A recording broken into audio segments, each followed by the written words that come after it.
Goody mga katusok. So dito na naman tayo sa Pulunuling, Tupi, South Cotabato. Mayroon tayong isang client na nag-PPM sa atin. Patingnan daw nila yung ito yung tasok nila or binabaon lang tubo kasi nilagyan nila ng makina, nasusunog palagi yung makina at saka hindi daw humihigop ng tubig. So sa tingin namin mga katusok, ang cause nito is barado yung tasok nila.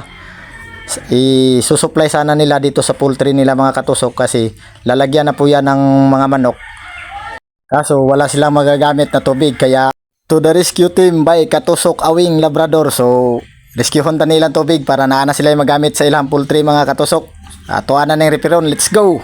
So naabot namin mga katusok amo aning sindilisahon or barinahon.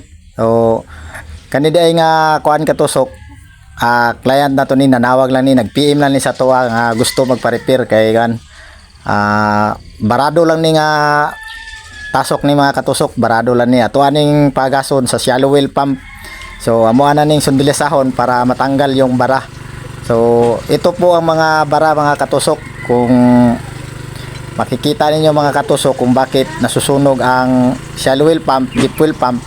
So number 1 na masusunog, hindi makakahigop ng tubig kasi bumabara yung mga buhangin sa binabaon na tubo. So ayan po mga katusok, tingnan nyo ang mga buhangin na bumabara sa sa tubo. Sobrang itim na mga katusok kasi matagal na hindi na pagawa. So ayan, parang karbo na, kumakarbo na yung mga buhangin.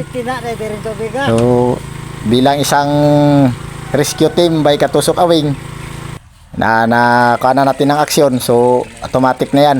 So manual muna natin katusok bago natin ikabit ng makina.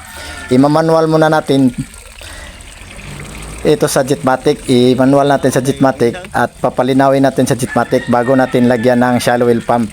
So pag matapos natin na ma-manual sa Jetmatic, so automatic na yan. Lagyan na natin yan ng makina.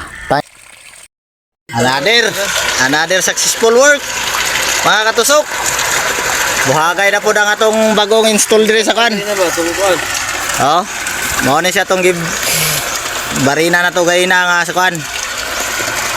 Sa Pulunuling, Tupi pa dai, Tupi. Tupi pa dai, Tupi.